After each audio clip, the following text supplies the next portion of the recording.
Bienvenidos de nuevo a un episodio más de nuestra serie Por dinero baila el perro.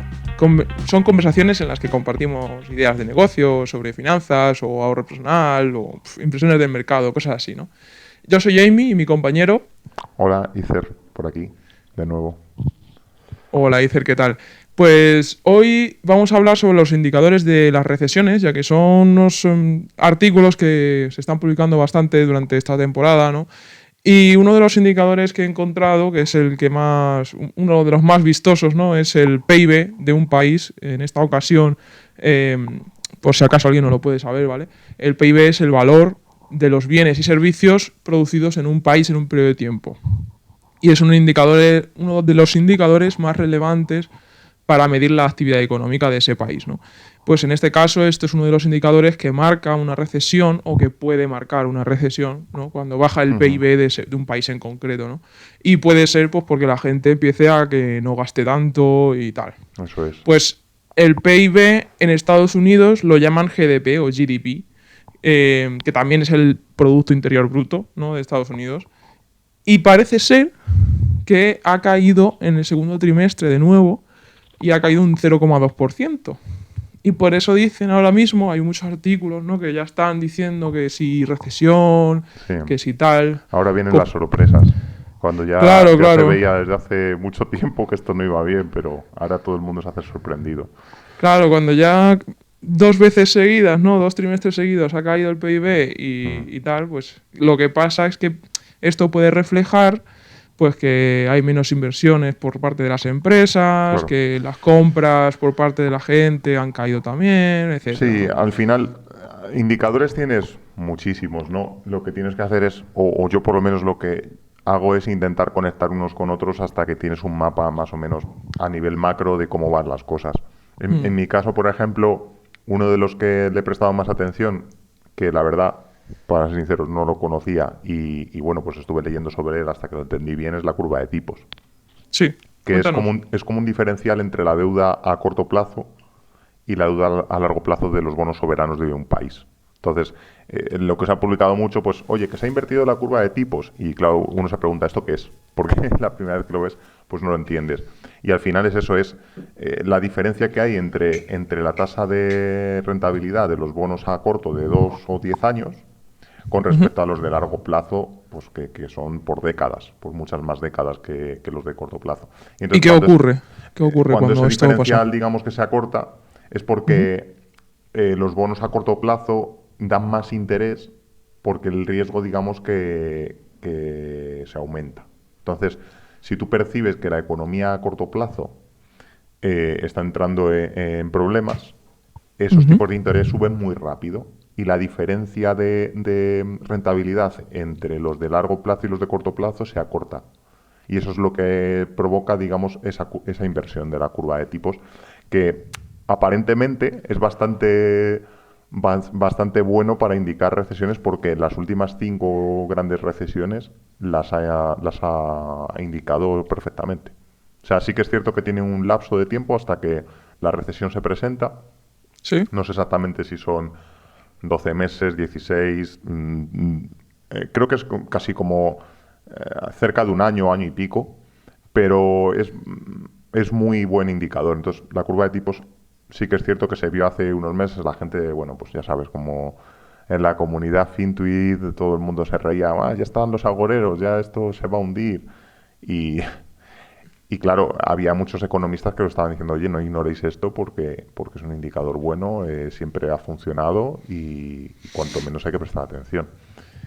Y otros indicadores, por ejemplo, que yo uso, pues, o por los que he visto al final siguiendo a diferentes analistas y demás, los típicos indicadores de empleo, cierres de empresas, los precios de la vivienda también, o las ventas de bienes cíclicos como los automóviles.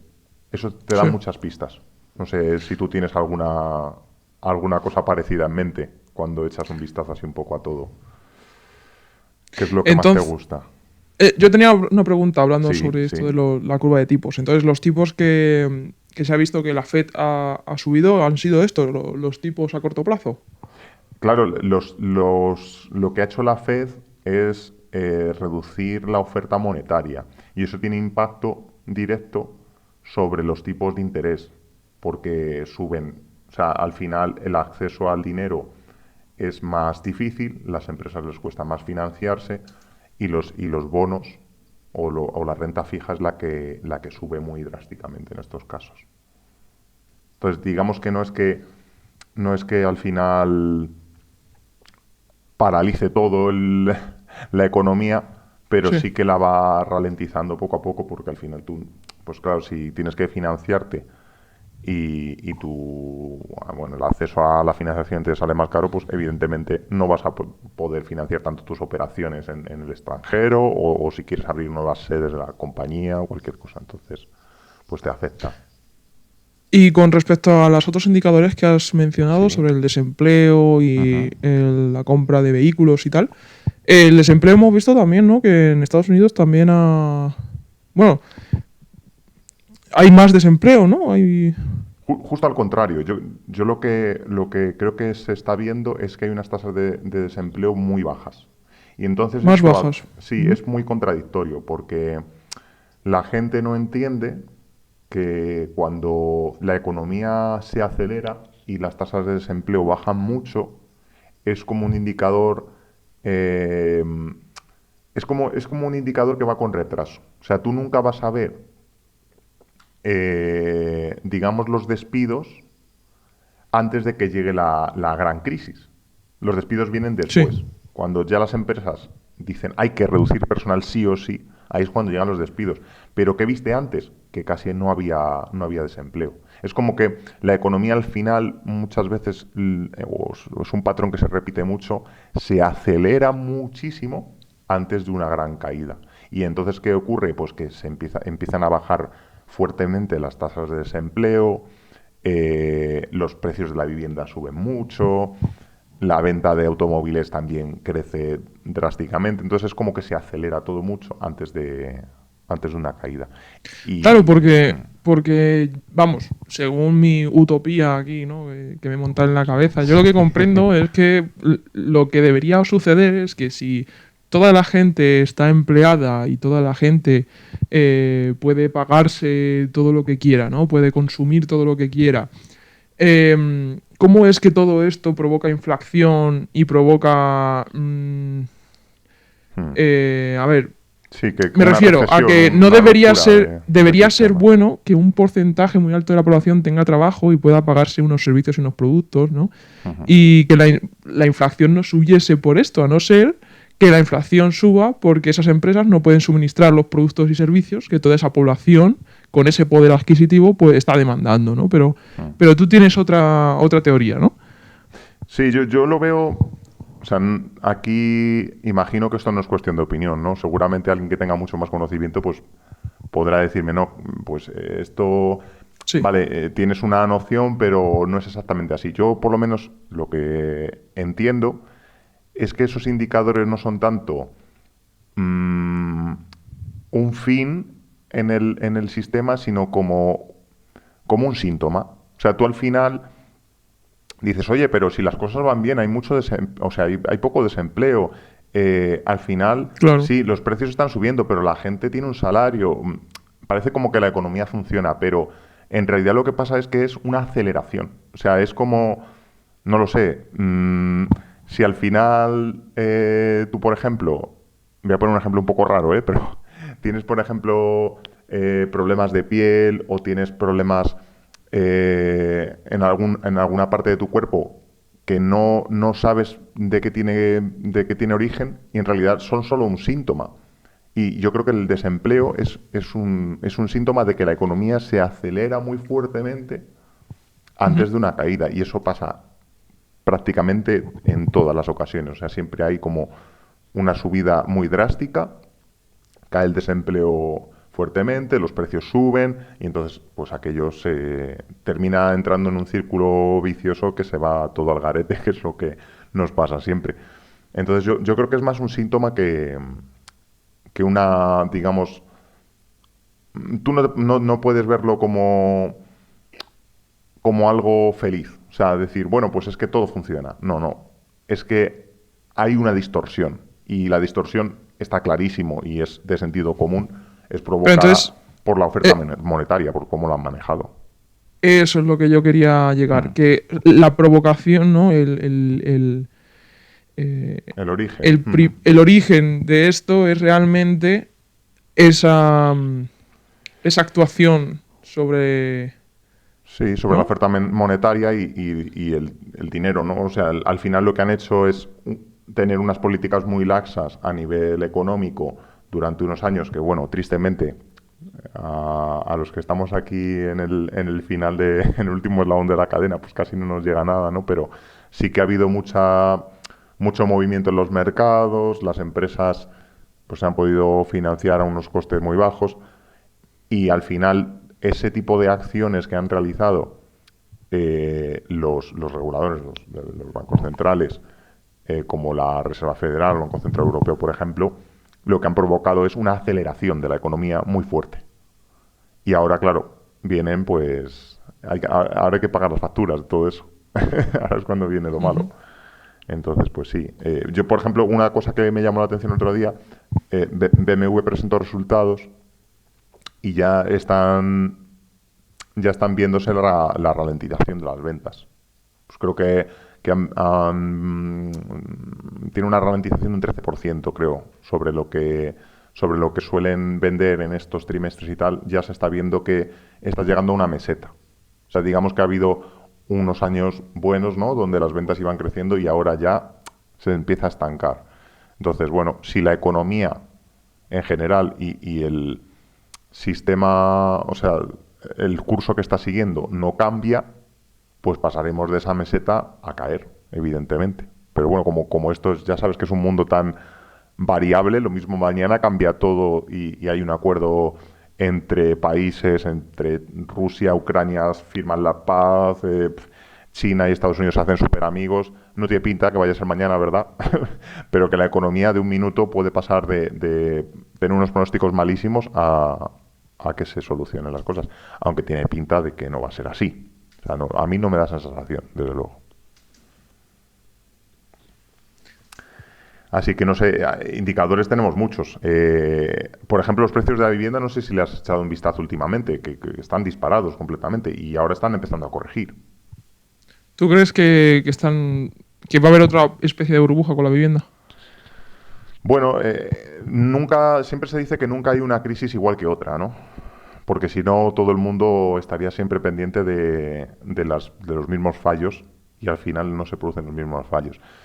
Yo creo que a nivel de vivienda no va a ser tan fuerte como lo que hubo, porque al final la crisis o el epicentro de la crisis del 2008 fue bueno, aquellos productos tóxicos que se vendían en el mercado, ¿no? Con las hipotecas basura. Y en este caso yo creo que no es el epicentro ese.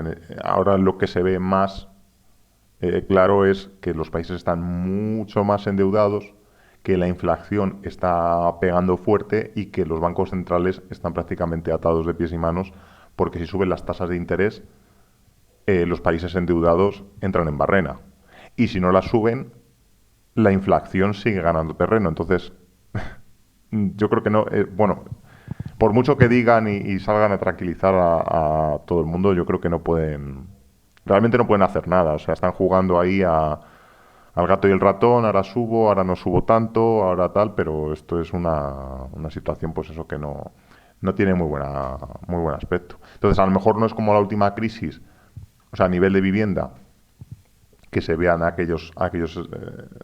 bueno, aquella explosión que hubo en el mercado inmobiliario, pero bueno, al fin y al cabo sabes que la economía está muy conectada y si falla de un sitio es como hace un efecto dominó.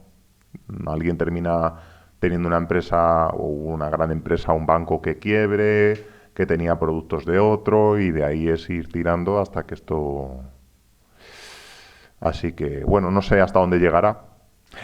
Por ejemplo, la vivienda en Estados Unidos ha hecho pico los precios de las viviendas nuevas, que es la última estadística que yo consulté, y desde ahí en el último trimestre ha caído como un 11% el precio de la vivienda. Entonces, Estados Unidos siempre dicen, bueno, ¿y por qué te interesa tanto lo que ocurre en Estados Unidos? Pues porque al final es el que marca la pauta o marca mucho de lo que ocurre en la economía mundial. Entonces, ahora mismo el resto de países a lo mejor no tienen esa situación, pero sabes que en un tiempo se replica al resto de economías. Entonces, pues bueno, que ya hay una caída de los precios, ya no está en esa subida constante que había. A partir de aquí, ¿qué ocurrirá? Pues no lo sabemos, pero de momento hay una corrección. Y una corrección importante, con un 11% de caída, no es cualquier cosa, vaya.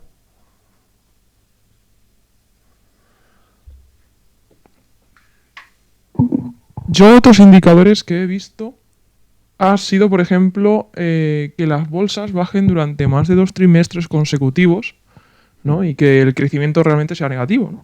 Una recesión técnica dicen que se mide a través de cuántos trimestres consecutivos está en decrecimiento. Sí. Entonces es otra cosa que también hemos visto hace poco, ¿no? Que las bolsas estaban cayendo, todas las noticias catastrofistas, tal. Que realmente ahora se está viendo que hay una pequeña subida, ¿no? Que a lo mejor puede ser un rebote, digamos. Sí, lo que se está viendo ahora mismo, o por lo menos bajo mi punto de vista, es que está habiendo un rebote. Lo que pasa es que, tristemente, o a mí me da sensación, está muy, digamos, el comportamiento está muy correlacionado con comportamientos pasados o escenarios pasados. Quiero decir, corrección de un 20%, rebote del gato muerto que se le llama, ¿no?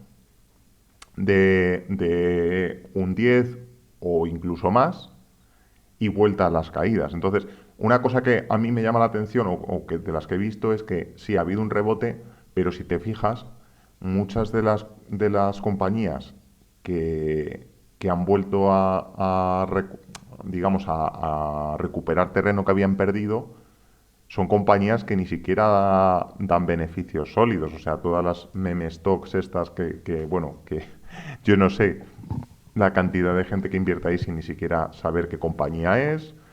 Ya. Muchísimos activos especulativos que realmente no tienen unos flujos de efectivo sólidos y no tienen unos resultados empresariales en condiciones. Entonces, dices, vale, sí, hay un rebote, pero ¿es un rebote racional? No, no está volviendo dinero al mercado porque los inversores que estén volviendo lo estén haciendo porque las empresas vayan bien. Es porque simplemente pues, la gente se entusiasma, ve que hay un rebote, no se quiere quedar fuera y vuelve a entrar dinero. Pero ¿dónde está entrando el dinero? Pues eso, a empresas que no dan beneficios. Pues una de las típicas que yo tengo en los indicadores, me he hecho mi propio barómetro de activos especulativos, es esta famosa que durante la pandemia repuntó tanto. ¿Cómo se llamaba esta? GameStop o GameStop o algo así Sí, era. es una empresa que se dedica a vender, bueno, tiene tiendas físicas de venta de videojuegos, pero que la empresa estaba en quiebra completamente. Hmm. Y en unos hilos de Reddit, pues la pegaron un subidón. Bueno, también a BlackBerry y a algunas empresas claro, que dices, pero bueno, ¿cómo puede ser que estas acciones valgan ahora 5 o 10 veces más cuando la empresa, sus pronósticos son completamente nefastos? Y si no son nefastos, lo que no tienen es un pronóstico de crecer 10 veces más. O sea, es que es absolutamente ridículo. Pues ese tipo de empresas han vuelto a crecer otra vez. Otro activo que Entonces, yo, que hay ¿qué crees? mucho... Sí. Una cosa, entonces, ¿qué crees? Que la política monetaria que ha utilizado USA durante la pandemia, que es regalar dinero, ¿no? Ha provocado que mucha gente invierta de forma especulativa en la bolsa Mm. y que esto provoque estas variaciones, esta volatilidad, ¿no? Pues yo creo que, no sé, no viene solo de la pandemia. O sea, yo creo que viene de la última crisis Ujú. financiera. Porque si te fijas, vas a ver que desde el 2008 que hubo la crisis y que al final estaban completamente perdidos y no sabían qué hacer para reflotar la economía, lo que se hizo fue rescatar a los temibles bancos despilfarradores que no hicieron ningún bien a la sociedad, fueron los primeros que recibieron dinero. Y Ujú. a partir de ahí, los aumentos en masa monetaria han ido creciendo hasta donde estamos ahora. O sea, yo diría que sí que es cierto que durante la pandemia hubo un último empujón muy fuerte que ha terminado ya por distorsionarlo de forma definitiva, pero viene de antes. O sea, viene de que no hemos solucionado todavía los problemas que hay, las ineficiencias clarísimas de empresas que son, pues eso, que no aportan, hay que ser claros, no aportan a la sociedad, no aportan a la sociedad, restan, pero sin embargo reciben el dinero de todos. Y eso lleva ocurriendo pues desde la última crisis, especialmente en nuestro queridísimo país, que se reflotó a los bancos y las familias, pues ya me dirás tú cómo están. Ya, Entonces, pues muchas de bueno, yo creo ellas. que viene, yo creo que viene de antes, lo único que, claro, ya han terminado de distorsionarlo del todo y bueno, pues al hacer esas políticas tan alegres con el dinero, pues se ha acelerado muchísimo el problema, pero el problema ya estaba ahí, o sea, el problema simplemente ha crecido. Sí, no, yo me refería más bien a que eso, que a través de ese dinero que ha conseguido la gente, ¿no? Más dinero, más Mm, poder adquisitivo, pues han dicho, pues con lo que me sobra voy a invertir en bolsa. Y han invertido, sí, pero sin saber, ¿no? Y entonces han especulado y, y están provocando toda esta volatilidad. sí. ¿No? Que De esa es una de hecho, las teorías que mm, estabas hablando antes sobre alguien que habías leído, ¿no? sí, de hecho, justo iba a comentar eso. No sé si alguna vez tuviste ocasión de leer algo de Seth Klarman, que es un gestor de fondos americano, bueno, un legendario gestor de fondos que dirige Baupost Group. Este Ujú. hombre hizo unas rentabilidades increíbles, pues de las típicas, ¿no? Que de estos grandes, de Peter Lynch, etcétera, creo que fue en torno a un 20% anual durante Madre décadas. mía. Sí, Hostia. una barbaridad. Y este hombre es muy crítico, por ejemplo, y es crítico en libros ya desde el año 91 con la indexación. Ujú. Siempre hay como dos tendencias, ¿no? Hay gente que defiende la indexación y dice, vamos a ver, muy pocos agentes o muy pocos actores en el mercado son capaces de generar rentabilidades de forma sostenida y solo queda al beneficio de unos grandísimos expertos, ¿no? A los grandes de la economía, o sea, de la inversión, como puede ser Warren Buffett, Peter Lynch, etcétera. Y entonces dicen, bueno, pues yo me indexo al mercado y si el mercado al final de media me genera un 8%, pues yo voy de la mano con el mercado. Y hay otra tendencia, sobre todo en el value investing,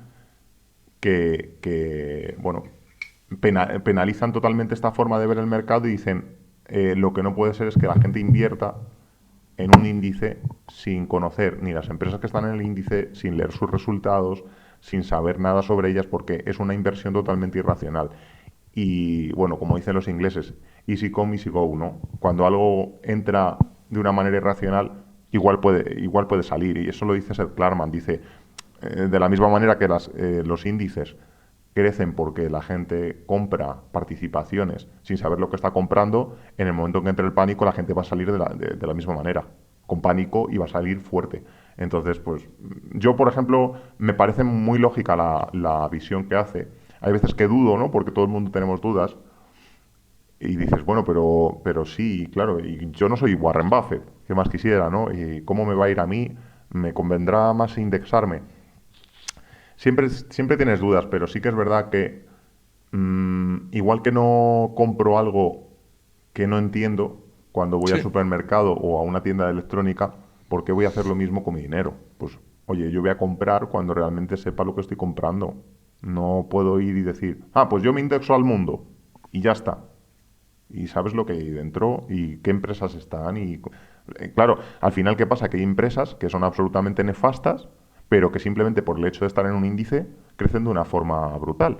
De hecho, bueno, ya sabrás que una de las cosas que el mercado le sonríe con mucha alegría es cuando dicen va a entrar tal empresa en el Nasdaq y la empresa se dispara. ¿Por qué? Porque se sabe perfectamente que simplemente por ese hecho la empresa va a subir. Aunque lo haya hecho igual, aunque sus ventas no crezcan, aunque la empresa no cambie, directamente solo por el hecho de estar en el Nasdaq, tiene garantizado que va a subir más rápidamente, porque bueno, los actores que tienen indexación, los institucionales, incluso la gente que compra pues sin mirar, le va a dar dinero a una compañía que, bueno, haciendo lo mismo va a obtener más.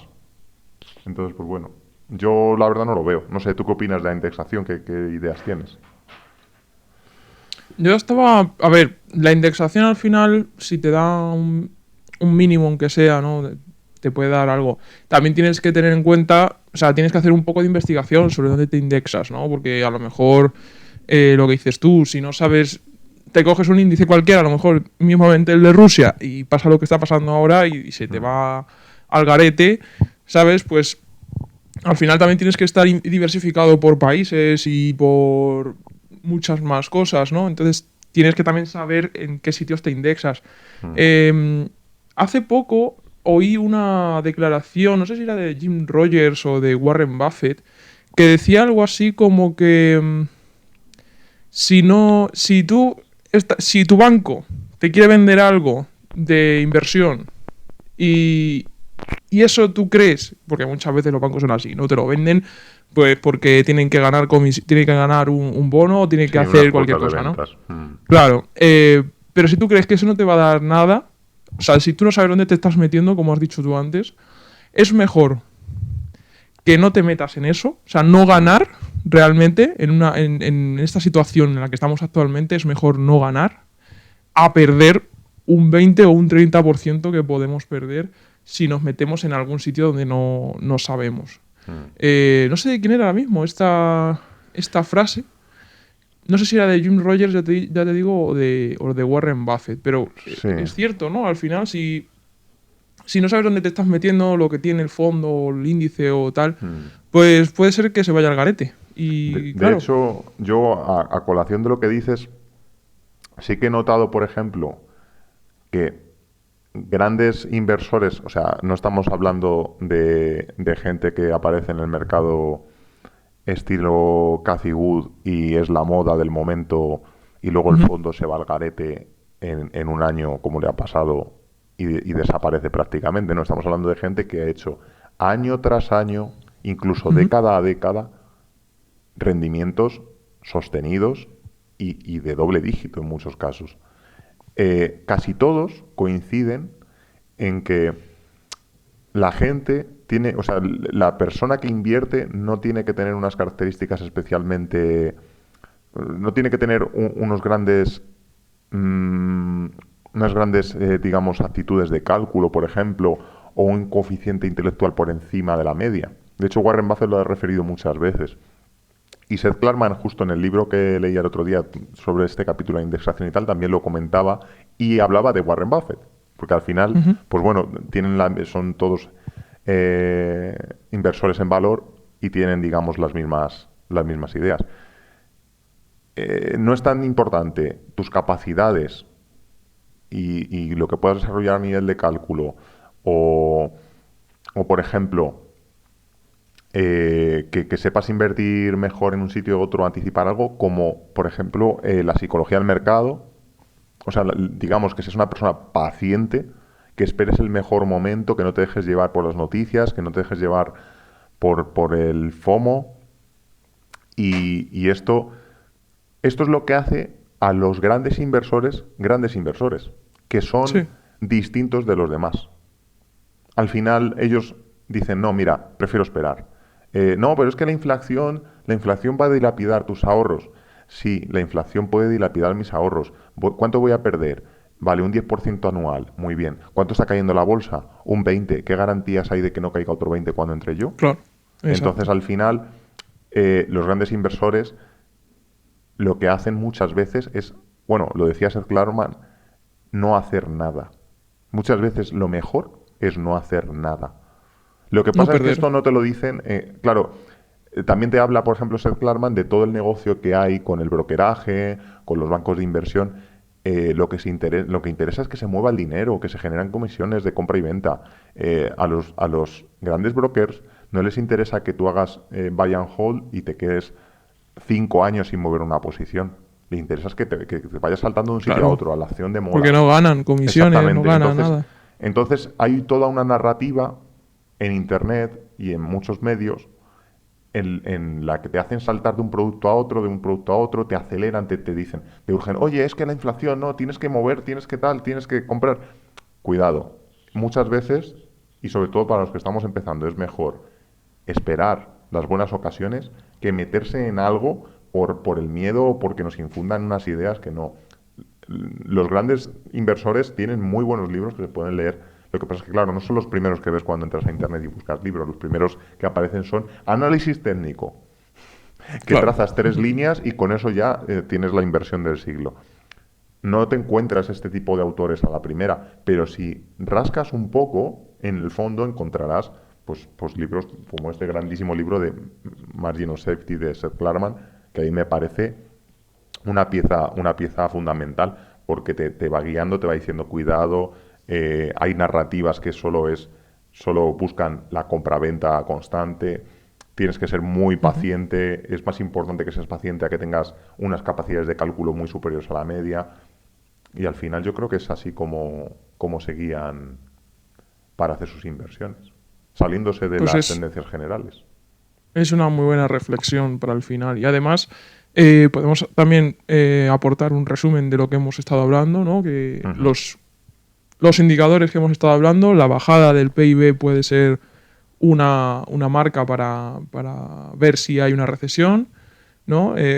Otro indicador puede ser que bajen las bolsas o que baje durante más de 2 trimestres consecutivos también. Ujú. El La curva de desempleo, tipos. Ujú. la curva de tipos, Sí, la, correcto. la, la compraventa en bienes cíclicos como los automóviles o también los indicadores de vivienda, los precios de vivienda son también muy buenos para saber cómo van las cosas. Son cosas Sí, que tenemos que tener en cuenta ante las recesiones. Perfecto. sí, la verdad es que, bueno, ya sabes que también hay mucha narrativa en la que se menosprecia al inversor macroeconómico. No se dice, no, es que no tienes que fijarte tanto en la macroeconomía, tienes que estar más pendiente de las empresas individuales. Oye, mira, por tener una visión macroeconómica tampoco se daña mi tesis de inversión. Entonces, pues Claro. bueno, esos indicadores a nivel general ves un poco cómo están las cosas, ¿no? Nadie sale de casa sin saber si va a llover muchas veces, ¿no? Cuando llega invierno dices, oye, va a llover, llevo paraguas, ¿no? Pues esto es lo mismo. No puedes salir, ir por el mundo sin saber si es de noche o de día. Te guías un poquito y Sobre ya todo está. invirtiendo, ¿no? Porque estos Mm. indicadores, al decir que puede haber una recesión próximamente, pues te pueden estar indicando que tienes que tener más cuidado con tus inversiones o incluso que puede venir oportunidades. Exactamente. De hecho, yo creo que, vamos, pienso que puede haber grandes oportunidades. Próximos meses o años puede ser un momento, si las cosas siguen así, para que la gente que sea paciente y no se deje llevar pueda aprovechar y bueno, pues yo creo que no está mal porque también es muy criticado, ¿no? Es que claro, te estás lucrando de las pérdidas de otras personas. No, mira, yo he sido paciente durante muchos años, he estado ahorrando y esforzándome y ahora, pues mira, puedo comprar algo más económico y ¿por qué no lo voy a hacer? Entonces, Eso pues es. bueno, yo creo que estos años van a venir buenas oportunidades, por suerte y por desgracia, porque también estaremos ahí. Así que nada, hasta aquí el podcast de hoy. Recordad que podéis contactarnos por redes sociales, que estamos en TikTok, en YouTube, en iVoox, Spotify, Instagram, en todas las redes. Lo hemos dejado como siempre en la descripción del capítulo y como de costumbre, nos vemos y a cuidar los ahorros.